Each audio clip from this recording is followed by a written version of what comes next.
Bulu lembut alpaka jadi bahan baku produk fashion super nyaman. From this to this.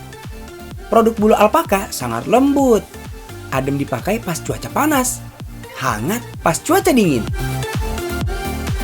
Bentuk alpaka ini sekilas mirip kayak unta ya, tapi nggak ada punuknya. Alpaka memang masih sekeluarga sama unta. Bisa dibilang alpaka tuh keluarga unta yang bentuknya paling kecil. Beda dengan unta yang dimanfaatkan untuk membawa beban, alpaka hanya diambil bulunya saja. Di daerah Maple Valley, negara bagian Washington, pasangan suami istri Om Jeff dan Tante Lori Williamson sudah beternak alpaka selama puluhan tahun. Alpaka mudah dipelihara, tidak butuh grooming atau perawatan bulu seperti domba. Bulunya sangat halus, bahkan jauh lebih halus daripada domba. Ada dua jenis alpaka, jenis suri dan huakaya. Di sini, jenis huakaya lah yang dipelihara. Ciri khasnya, bulu bergelombang. Satu ekor alpaka bisa menghasilkan sekitar 2,5 kg bulu. Gimana bulu alpaka bisa jadi produk fashion? Dibersihkan menggunakan mesin sampai kotoran dan debunya keluar. Dicuci 2 kali agar benar-benar bersih. Dikeringkan selama 2 hari. Hasilnya, serat bulu alpaka berupa helaian.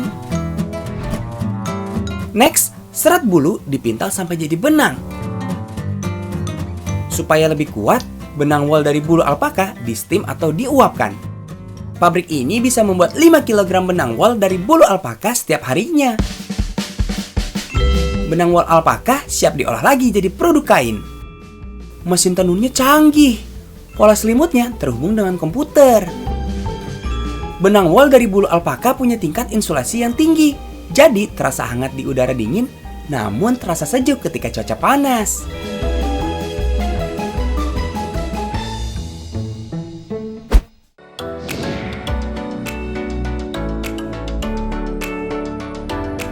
Produk fashion dari kulit memberikan kesan retro, tapi nggak bakal dianggap kuno. Berbagai jenis kulit hewan bisa diolah jadi pakaian. Kulit sapi, kerbau, domba, semua bisa. Kulit buat produk fashion dengan kulit untuk kerupuk, apakah sama? Jawabannya, yes, bahan bakunya sama. Tapi proses pengolahannya yang berbeda. Untuk jadi bahan jaket, tas, atau sepatu, kulit butuh proses panjang. Proses penyamakan kulit mulai dari pemberian cairan kimia sampai pewarnaan. Hasil akhirnya, kulit untuk bahan baku berbagai produk.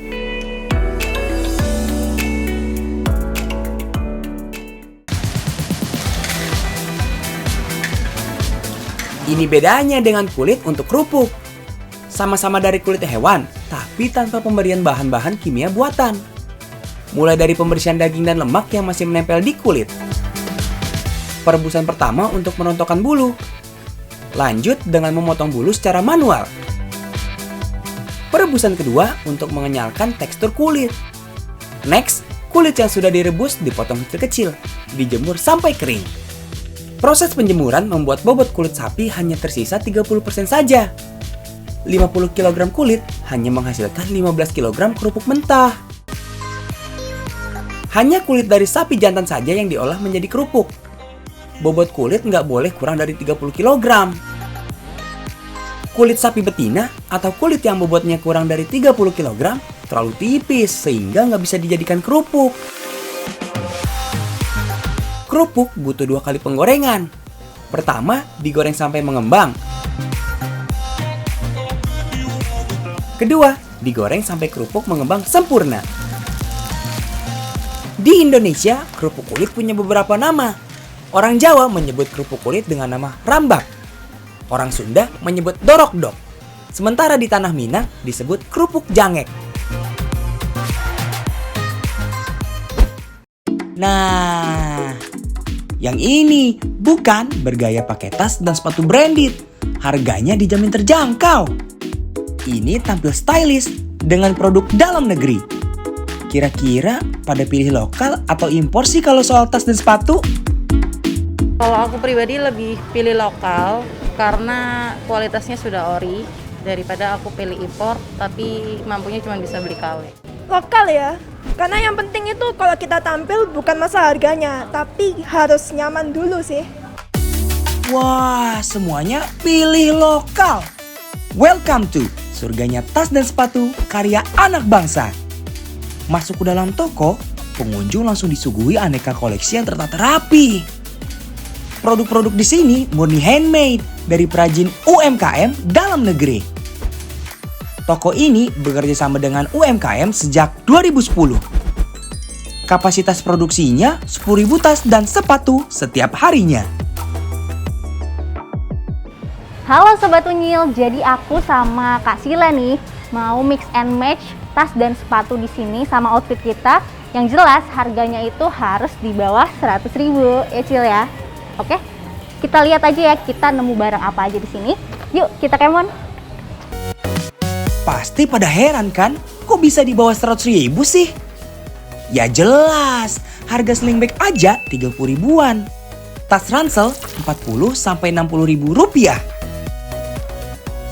Sedangkan sandal sepatu start from 20 ribuan. Beda lagi kalau sneakers mulai 100 ribuan. Bener harus hati-hati, lirik kanan, kiri. Bisa masuk keranjang semua tuh, saking lucu dan terjangkau. Kotak ini nih yang bahaya. Iya, berbahaya. Coba fokus ke tulisannya deh. Best deal, harga mulai 10 ribuan. Hah? Gak salah tuh. Eits, ini bukan tas defect ya. Dibikin best deal karena stok tinggal sedikit atau satu-satunya. Desain dan warna koleksi di sini tetap ngikutin perkembangan tren fashion zaman now. Apalagi tren tabrak warna dari tahun 80-an sekarang makin ngehits. Yang lagi naik daun tahun ini yaitu variasi warna pastel. Ada lilac series, kuning series, nude series, mint series, dan soft pink series.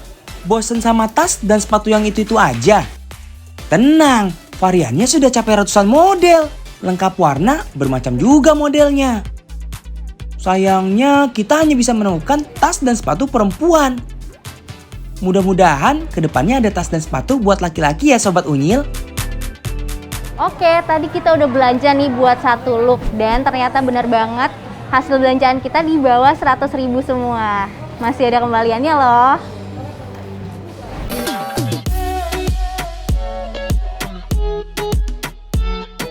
Selain pengunjung bisa belanja langsung, konsep toko ini juga membuka peluang usaha. Beli eceran bisa, beli grosiran bisa, sistem partai juga bisa. Yang jelas bisa kita jual lagi, sekalian cari cuan. Hihihi. Masih malu pakai brand lokal? Gak lagi dong.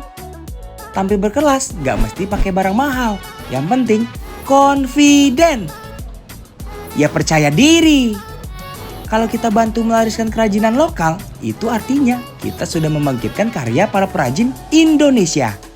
Biar nggak tenggelam dan semakin melesat, nggak kalah sama yang impor.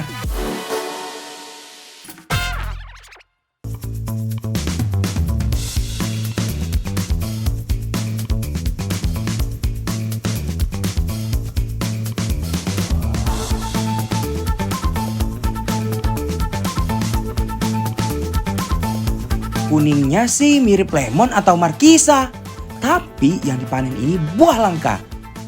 Masih jarang ditanam di Indonesia, namanya buah abiu, alias sawo Australia. Rasanya beda sama sawo biasa, tekstur abiu lebih berair dan lebih lembut.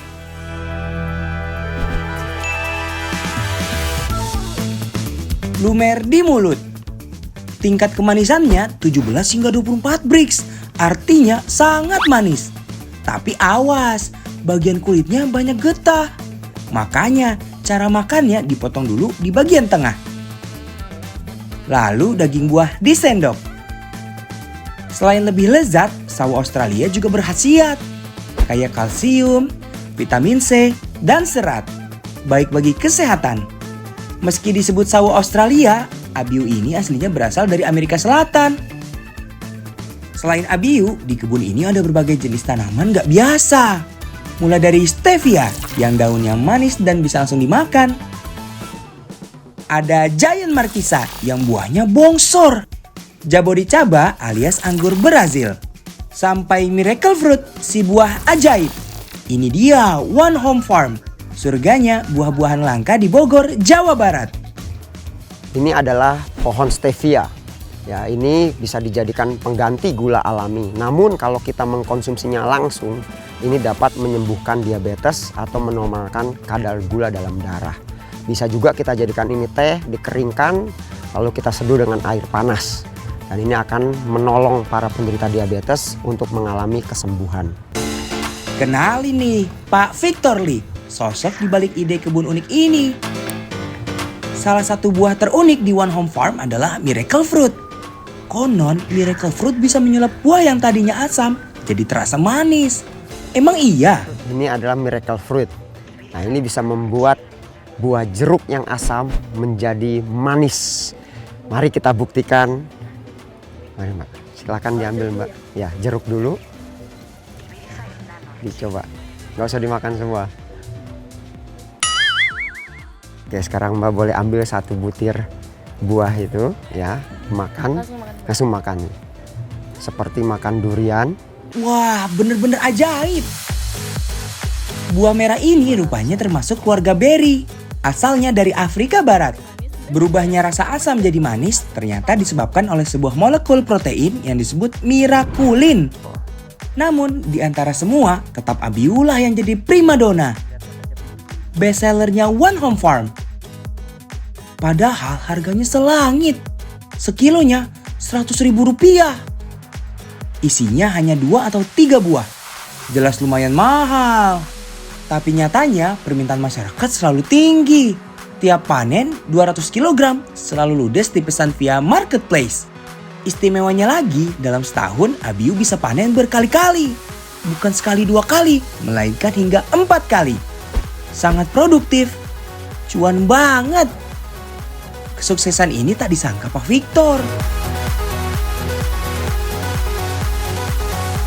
Ya, saya tahu Abiu dari seorang teman pembibit memperkenalkan kepada saya tentang pohon Abiu ini. Lalu kami coba tanam satu pohon dan ternyata rasanya sangat enak. Lalu kejadian kedua adalah ketika ada seorang pembibit membutuhkan uang. Lalu dia punya sekitar 100 pohon Abiu dengan ukuran yang sudah cukup dewasa. Nah, akhirnya dengan keinginan menolong itulah kami membeli pohon tersebut. Lalu kami menanamnya di kebun ini. Dan ternyata hasilnya sangat menggembirakan. Ya, Abiu sangat disukai, rasanya enak, manis, dan vitaminnya cukup oke. Dari situlah kami mulai membudidayakan pohon Abiu secara lebih besar lagi di tengah-tengah kebun kami. One Home Farm berdiri sejak 2014 mengusung sistem permaculture, yaitu pertanian yang terintegrasi. Bukan hanya buah langka, tapi di sini juga ada sayuran segar seperti kangkung, sawi, dan bayam. Berbagai olahan herbal diproduksi sendiri, seperti pemanis daun stevia, daun zaitun kering, juga daun pohon tin. Salah satu jenis teh herbal yang diburu banyak orang adalah daun zaitun ini. Berawal dari kebun kecil-kecilan, One Home Farm kini semakin maju dan berkembang.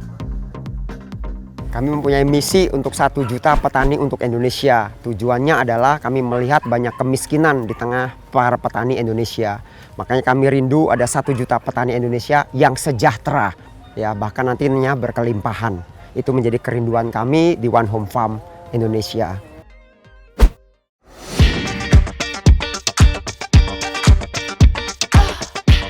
Selain ide kreatif di perkebunan, setelah ini Unyil punya informasi tentang kreativitas dari para konten kreator. Silahkan Nyil.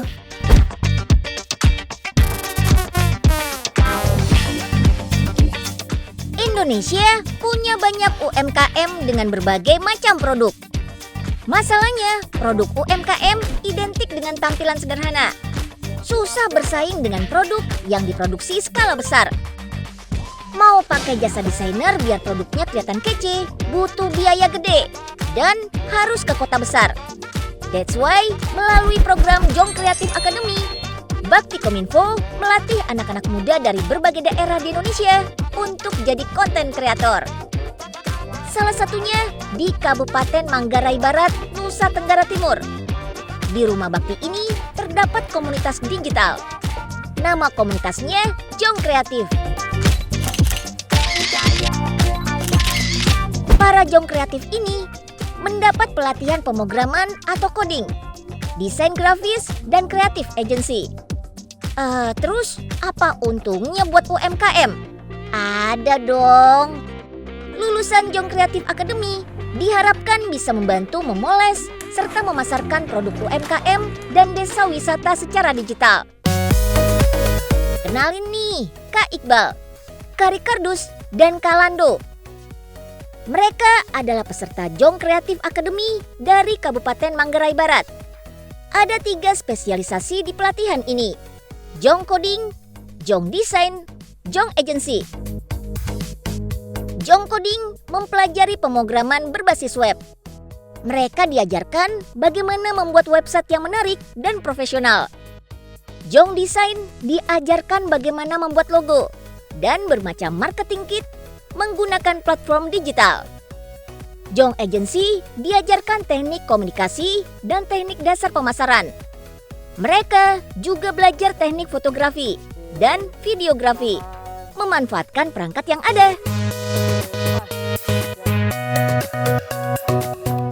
Di samping saya belum melanjutkan ke perguruan tinggi, saya juga tertarik dengan dunia digital, khususnya kreatif digital. Maka dari itu, saya ikut pelatihan Jong Kreatif Academy.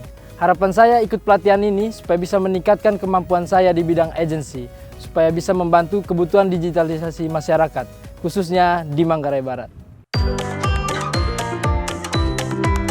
Metode pelatihannya secara online.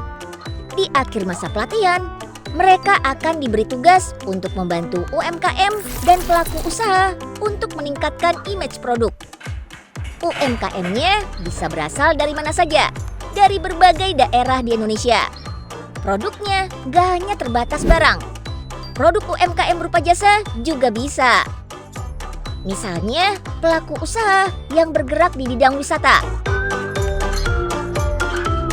Hal ini dilakukan karena berdasarkan data yang ada, diperkirakan sekitar 10 tahun mendatang akan terjadi bonus demografi. Maka dari itu, Bakti berinisiatif untuk melakukan pelatihan Jong Kreatif ini supaya dapat memenuhi kebutuhan SDM di industri kreatif. Meski pelatihannya online, mentornya dijamin berkompeten di masing-masing spesialisasi. Jadi, peserta bisa dapat ilmu lengkap dari pelatih berpengalaman. Wah, beruntung ya kakak-kakak ini bisa dapat pelatihan yang berguna dari Bakti Kominfo. Gratis lagi. Coba kalau kursus sendiri, pasti biayanya gede tuh. Syaratnya juga nggak ribet, Nyil. Yang penting sudah lulus SMA atau sederajat, bukan PNS atau ASN. Terus punya laptop, ponsel, dan koneksi internet untuk pelatihan. Tapi kebanyakan peserta kan tinggalnya nggak di kota besar, Bang. Kalau internetnya nggak mendukung, gimana? Mereka juga bisa memanfaatkan akses internet gratis yang disediakan Bakti di sekolah, puskesmas, atau kantor desa. Jadi bisa ikut pelatihan dengan lancar dan stabil. Tahun ini ada 219 peserta dari 5 kabupaten kota. Kalau pelatihan batch ini sudah selesai, bakal dibuka kelas baru untuk daerah lain. Wah, asik. Yang penting merata di seluruh daerah di Indonesia ya, Bang. Di masa depan, dunia digital bakal makin mendominasi. That's why Bakti Kominfo ikut berperan untuk mempersiapkan generasi muda supaya siap di era digital.